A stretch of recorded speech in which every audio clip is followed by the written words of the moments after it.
the Hasidim say that the Mabul was a kind of a mikveh. They interpreted it not as a punishment, but as a cleansing mechanism. Got it. So, I'm thinking about all these things. I wish a symbolic Mabul would just come and, wash all these loud mouths away and just, start over.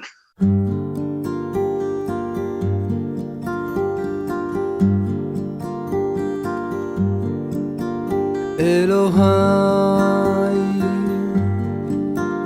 נשמה שנתת בי,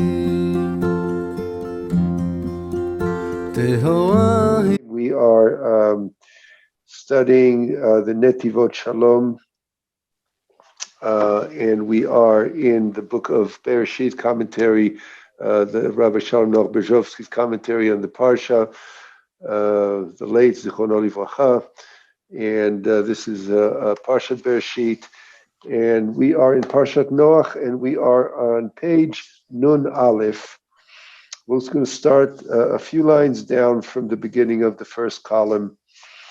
Inyan HaTeva L'Dorot is the headline here, and then we're going to skip. We're going to read till almost to the bottom of the column and skip to page Nun Gimel, the column on the left where it says Bet. So obviously we're talking here about the Mabul and in Parashat Noah, and the Slonimer says Mabul lo haya begeder onesh. He says the Mabul means flood. The flood was not a punishment. He says Ela shehashchata shel dor Mabul higia ad shenitkalkela kol habriya, but the corruption or the degradation of the generation of the flood reached such a level that all of creation now was corrupt. As it says, he's quoting the Chumash, Ki shchit kol basar, that the Torah specifically said that all flesh was corrupt. In other words, all people were corrupt. Et darko al haaretz v'zeh hishchit et kol habriya. And the fact that all flesh, meaning all people, were corrupt, is really I want to say the word contagion. It impacted all of creation, so it became contagious. It spread through beyond the human realm. It spread through the entirety of creation. Dor HaMabul, the Hashchata, it's interesting what you just said, because when people are out of balance with each other,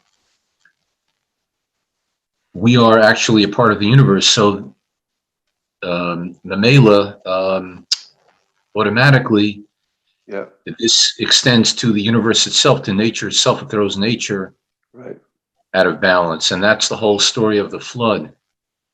It's nature being thrown off. It's tilted off its balance through human corruption, through the corruption of the human spirit. It also reminds me of COVID. There's something about the flood. A pandemic is a little bit like a flood, where you have this overwhelm, this rush of, instead of waters here, it's the rush of a virus, right? As it's medically thought of, and there's those who say that the reason we have the virus is because of a certain corruption that's part of the lifestyle. Specifically the modern, Western modern lifestyle that, I don't know if you've heard this kind of commentary, but there's those who say that because of the too much luxury, too much processed foods, not enough, in other words, people are walking around so vulnerable because immune systems are compromised. So the corruption is that we're out of tune with the biological evolution, the biological needs of our bodies. So we're living culturally, not individual people, but as a culture, we're living unhealthy lifestyles. Right, that's interesting. I thought you were going to go a little different way with that. I didn't think of that. But there's another theory. I mean, listen, nobody knows at this point, but there is a theory out there that this virus emanated from the misuse of animals. You know, everything's hashgacha pratis. You know, by divine providence. In this parsha is the parsha where humankind is given reluctant permission to eat animals, which was Plan B. Actually, the original plan was to only eat plants.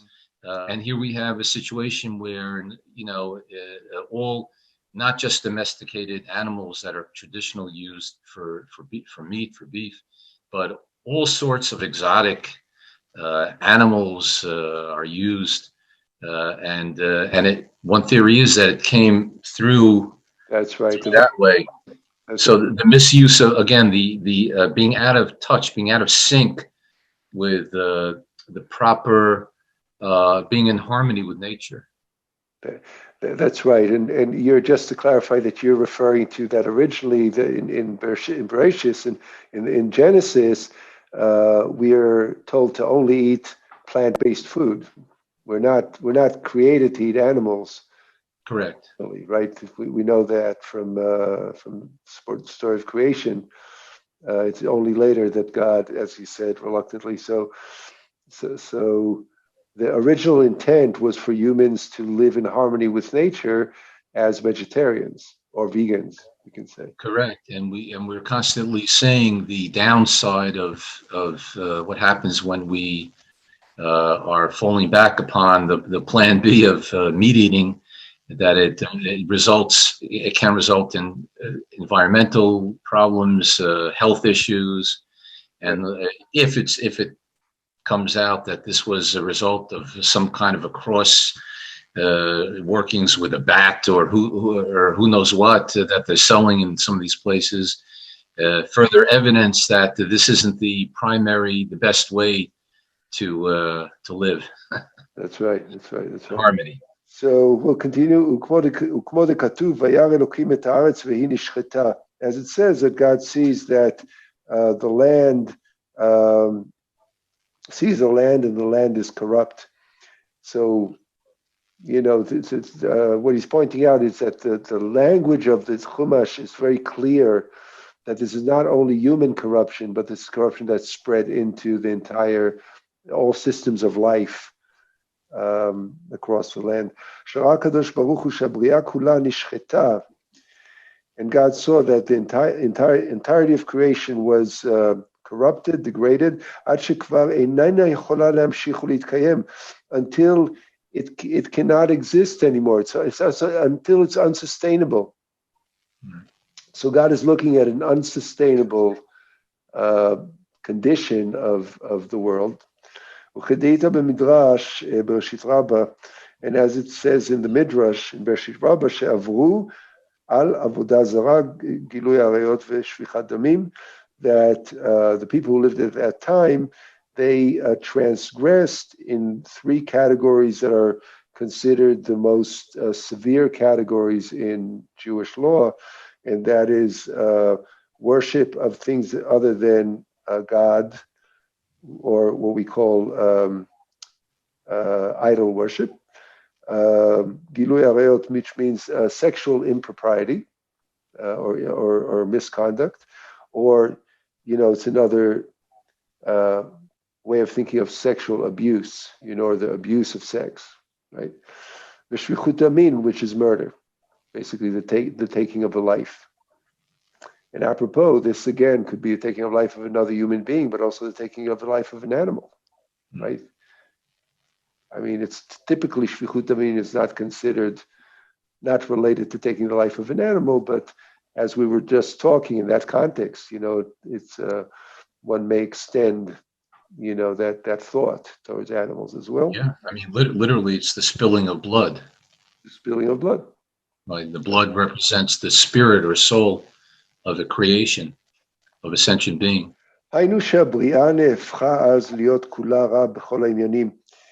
Thus, creation at this point right at the time of the flood, has become completely in a bad way on all levels.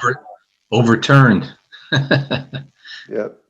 Nahapcha, right? Nehafcha, right? She Yeah, overturned, like we were saying, out of balance, like flipped. exactly. It's all upside down. Right. Nothing is really functioning as it should in the harmony that's intended from the time of creation. ויחד עם זה הלימוד מפרשת המבול עד היכן קלקלה ההשחתה את כל הבריאה. And with the lesson that we learned from this parsha about the flood, about the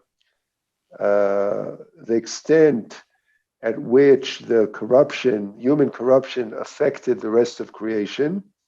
And here I'm going to skip a sentence and a half, so we're going 2 lines down to the middle. יחד עם זה מורה אותנו התורה הקדושה את התיקון למצב כזה של דור המבול. With that, in addition to that, the Torah also teaches us, the Holy Torah also teaches us, what is the remedy for this kind of condition? Shu al yidei Netivot Noah, which is the Noah's Ark. So the remedy is Noah's Ark, and obviously he's going to open that up as what does it symbolize? He's not talking about just the physical ark. I'll let the Slonimer speak for himself, but I just want to be clear that we're going deeper here. It's hard to miss the connection, to COVID and a pandemic and the whole everything. And I want to say this is not just the pandemic. There's a lot of the economics and the politics, and I mean we're feeling this kind of sense of things are not in harmony all around. And yeah, it's hard not to appreciate how the parsha is really touching on how life is right now. Yeah, absolutely. I mean, it seems that we're inundated between the politics, and now it's getting so intense leading up to these elections, and between the politics and the civil unrest and the pandemic. We could use it by the Hasidim say that the Mabul was a kind of a mikveh. They interpreted it not as a punishment, but as a cleansing mechanism. Got it. So, I'm thinking about all these things. I wish a symbolic Mabul would just come and, wash all these loud mouths away and just, start over. Maybe we'll have a chance in a few weeks. That's right. כמו שבכללות העולם הייתה תיבת נוח, כך יש בפרטות בחינת תיבת נוח. So he's saying just like there was Noah's Ark for the whole world, because this was like a universal flood, as the Torah describes it, like the whole world, right? So too, there is in the private realm, there's also as if a Noah's Ark. So the global is a metaphor for the local or the private, right? According to what he says. כוח שמירה שנתן הקדוש ברוך הוא לבל תתפשט עוד שחיתות כזאת, which is the force of a prevention that the Holy One, blessed be, has given us to prevent the spreading of this degree of corruption ever again. שגם אם יהודי חוטא, that even if a Jew transgresses, שחיתות כזאת לא תהיה. This level of transgression will not repeat. And I like to also extend this, this is a Jew, but I think that we as Jews, we're models for humanity, and I want to see for any person. There's got to be a way, an instrument to avoid coming to the extremes of, personal degradation as well. loss of harmony, loss of control, loss of perspective. And he's going to talk later about how this is really talks about confusion, about a confused mind and loss of perspective. So we'll get there. Mabul, Bilbul, just to give you a little, jump ahead. So the word Mabul, which is flood, is the same root or shares letters of the root Bilbul, which means confusion. Right? So flood, confusion use the same root in Hebrew. And what's the prevention? That there should be a pure corner,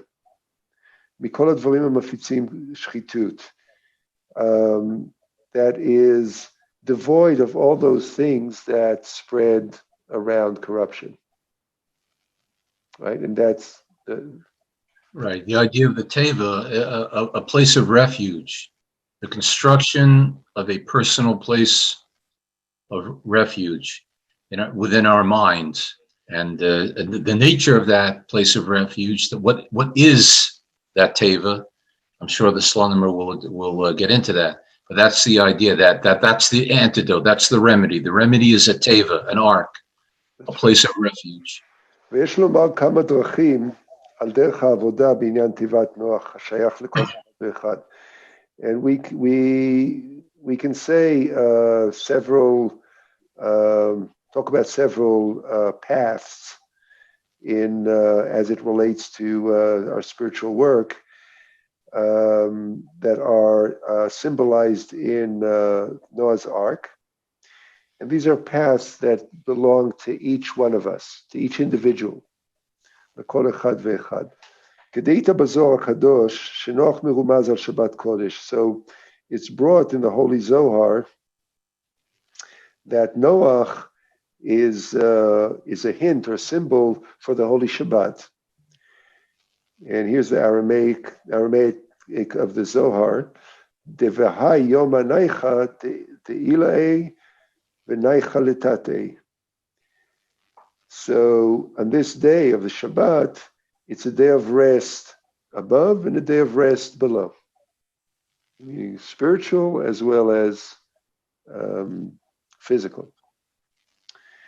And the word naicha, just to say, we can hear for those of us who are not as proficient in the Hebrew and the Aramaic, the word naicha is the same root as Noach.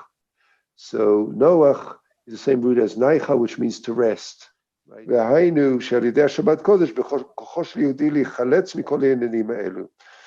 And thus, it's through the Holy Shabbat, the practice of the Holy Shabbat, that gives a person, a Jew, the strength to extricate oneself from this kind of extreme corruption, danger of the extreme corruption. So here's a method, taking that Shabbat, that time, which is, like he said before, like a corner, like a pure place that is, where we can immerse ourselves in, in a space that is pure. We're going to now skip page Nun Bet and go to page Nun Gimel to, as I said before, section Vet. It's in the middle of the left column. And he'll talk a little bit more in depth about what does the Shabbat mean? What is the state of mind? What is the inner work there, of Shabbat? That's, both, I think, practically made available by Shabbat, but also is represented by Shabbat. The idea of an inner management of one's mind and state of mind, etc. And here we go. ולבאר ביותר מהות הכוח של שבת קודש, על ידו מסוגל יהודי לחלץ מכל המצבים. So let us explain the essence of this power of the Holy Shabbat, through which a Jew or a person is able to extricate himself from all these situations, אף כאשר הבאה השחתה בראת האדם, even when corruption is great and the human badness, evil, is present. יש לומר, דהנה עניין המבול הוא מלשון בלבול. So we need to articulate that the word Mabul, the word for flood, is from the word Bilbul, confusion. שנתבלבל כל סדר הבריאה, that the whole order of creation has become confused, out of order. והיה בלבול בעולמות הכוכבים והמזלות. It says so much so that there was confusion in the worlds of the constellations and the zodiac. It says even the astrology became confused, fell out of its regular patterns, its regular order. So this is not just the world, the physical world, but the entire, kind of world and its spiritual encasing systems just completely fell out of order. והעונש הזה היה מידה כנגד מידה. And the punishment for this was a like for a like. כי פגם דור המבול היה בלבול לדעת, because the blemish of this generation of the flood was the confusion of mind, bilbul hadat, the confusion of consciousness. שזה שורש כל הפגמים, which is the root of all blemishes. So, people can make mistakes, but when your foundational, it's almost like a mental breakdown, right? Literally, right? The mental confusion, with mental confusion, everything else breaks down. This is the root of breakdown. K'mamar Chazal, as the sages say in the Talmud, Sota Gimel, Ein adam over avera ela im ken nichnesa bo ruach shtut. A person does not transgress unless the spirit of mind. Yeah, go ahead. Yeah, no, it's what you were just saying before. It's sort of like a kind of insanity. Exactly.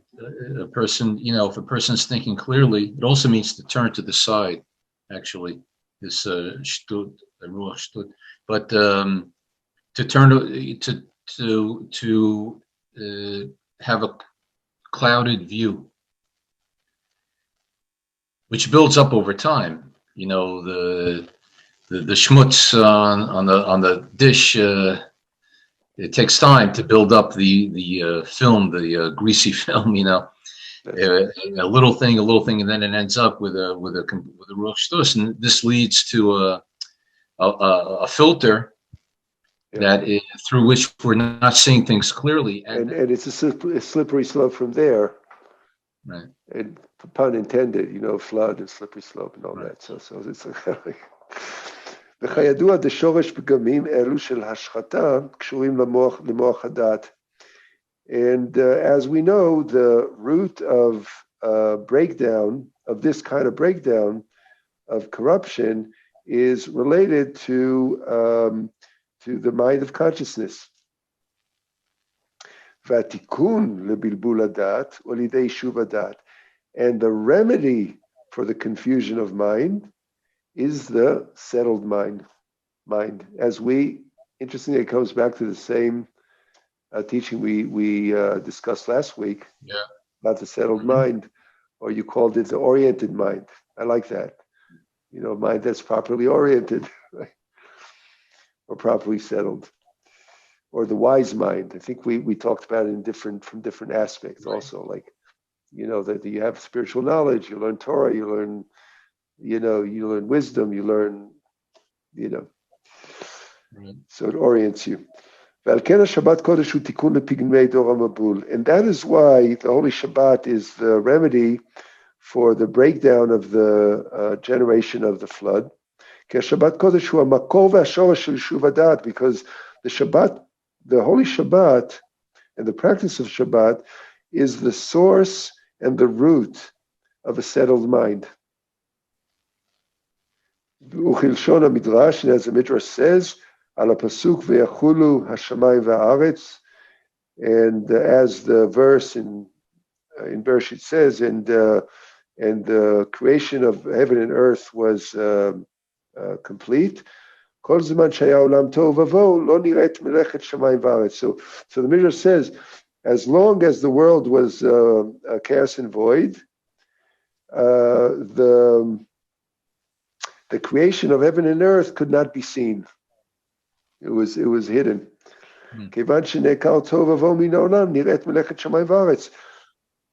Once the chaos and confusion are removed from the world, then the melechet shamayim va'aretz, I want to say the construct of heaven and earth, but I'd say the brilliance of the construct of heaven and earth is now revealed. Wow. Well, what he appears to be saying over here is an unbelievable chiddush, unbelievable concept, that Vaychulu Hashemayim V'Haaretz is pshat. The idea is that until there was Shabbos, the previous 6 days was still, in a sense, tohu v'vohu. Yes, now there was the sun and the earth and the animals. There were even people. There was a creation in there, and there was the created, but it was still more connected with what we talked about last week with the cheshech. Maybe it was all the components were there, but their order was not yet put into motion. But it was on Shabbat. Shabbat was okay. We got all the components. We got the birds and the birds and the fish and the mammals and the trees and everything, but it wasn't yet working together. But by Yachulu on Shabbos, boom, everything was, put into a symphony. So there's something about the Shabbat, something about that stopping, and something about that mindfulness that allows everything actually to move into a harmony. Right. The Yeshuva Das that comes from shutting down what do you call it? All the things that hit us, the constant being bombarded by the senses, sensory bombardment. Yeah. There's so much sensory bombardment, and now it's on such a micro level where people will be like this, just like all day, but then if you have that space, that ir miklat, that teva, for one day where that pushes to the side, and now everything opens up, and I can look over my shoulder and look at things clearly. So a person is not able to see the incredible harmony, the incredible connectivity and brilliance of creation. I'm adding a little bit of my interpretive understanding of the words.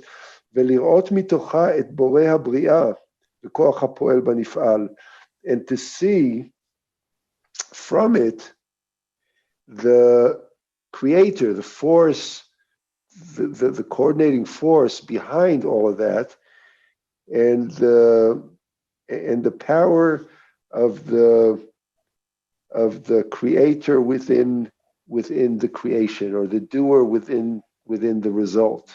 We're going to stop here, but I just want to say that once a person sees that, then a person can also align with that and live a life that is aligned with brilliance rather than with chaos and avoiding chaos. So may we so be blessed. For me, the beauty here is that when you read the story of Noah, it seems that we were all victims. We're victims of the corruption, just happened, and we're victim of the punishment. But what I think the Slonimer is suggesting is that our spirit, the way we develop and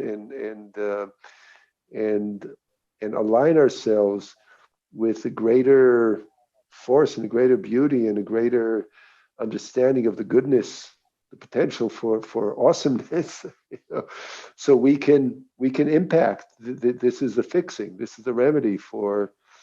It's up to each individual. It's a powerful charge. Everybody, see you, God willing, next Wednesday at around 9:00 for more Torah. Shalom for now.